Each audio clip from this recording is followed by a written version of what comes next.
படிச்சுட்டு இருக்கும் போதுலேருந்து ஷோஸ் பண்ணிட்டு இருந்தேன். நீங்கள் சொல்கிற மாதிரி ஆப்வியஸாக வந்து காலேஜ் படிக்கும் போது வந்து நம்ம ஒரு மாதிரி பெருசாக அதை பற்றி தெரியாமல் ஷார்ட் ஃபிலிம் எடுக்கிறோம்னு சொல்லி ஃபோன்லேயே எடுத்து, இல்லை 5Dலாம் அப்போ ஃபேமஸ், அப்பெல்லாம் எடுத்துட்டு இருப்போம்ல. அப்படி எடுத்துட்டு இருக்கும்போது வந்து நம்மளே நல்லா நடிக்கிறோம்டா, சூப்பர் அப்படின்னு சொல்லி ஃப்ரெண்ட்ஸ் எல்லாம் சொல்லுவாங்க. கம்ப்ளீட்டாக இன்ஜினியரிங், நமக்கு என்ன தெரியும் அதை பற்றி ஒன்றுமே தெரியாது. பட் சும்மா எடுத்து அப்படி அப்படியே சும்மா சொல்லுவாங்க. ஸோ அந்த டைமில் நான் டிவி ஷோஸ் பண்ணிட்டு இருந்தேன், படிச்சுட்டு இருக்கும்போது பண்ணிட்டு இருந்தேன். ஸோ அங்கேருந்து இங்கே வந்தேன். இங்கேயே வந்து டிவி ஷோ பண்ண ஆரம்பித்தேன். ஒரு 3-4 வருஷம் கண்டினியூஸாக பண்ணிட்டேன். பண்ணும்போது என்ன இதே டெய்லியும் ஒரு ஷோ, நான் கிட்டத்தட்ட ஒரு 800 ஷோஸ் பண்ணிட்டேன். அது ஒரு லைவ் ஷோ 800 ஷோஸ் பண்ணிட்டேன். ஒரு மாதிரி வெக்ஸ் ஆயிரும். 800 ஷோக்கு அப்புறம் நீ என்ன பண்ண போற, டெய்லி இதே கேள்வியை கேட்குறோம், வேற வேற கால் பண்றாங்க, சரி ஏதாவது நம்ம பண்ணலாம் அப்படின்னு சொல்லிட்டு ஷார்ட் ஃபிலிம்லாம் பண்ணலாம் அப்படின்னு சொல்லி ஃப்ரெண்ட்ஸை வச்சு அப்படி மூவ் பண்ண ஆரம்பிச்சோம். ஸோ அப்படி சின்ன சின்னதாக தான் பண்ணிட்டு இருந்தேன். அதுக்கப்புறம் விஜய் டிவில இருந்து சீரியல் ஆஃபர் வந்துச்சு. ஸோ அப்போ வந்து கதிர் சார் வந்து ஆடிஷன் எடுத்தார்.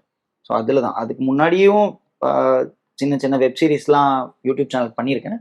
பட் ப்ராப்பராக ஒரு ஷூட்டுன்னு போனது வந்து கௌதமி மேம் வந்து எனக்கு ரொம்ப ஹெல்ப் பண்ணாங்க. நான் அவங்களோட யூடியூப் சேனலில் பண்ணிட்டு இருந்தேன். ஸோ அவங்க வந்து கூட வந்து சொல்லுவாங்க, கௌதமி மேம் வந்து இப்படி வச்சு அப்படி பண்ணும், இப்படி வச்சு அப்படி பண்ணும், நிறையா சொல்லி தருவாங்க.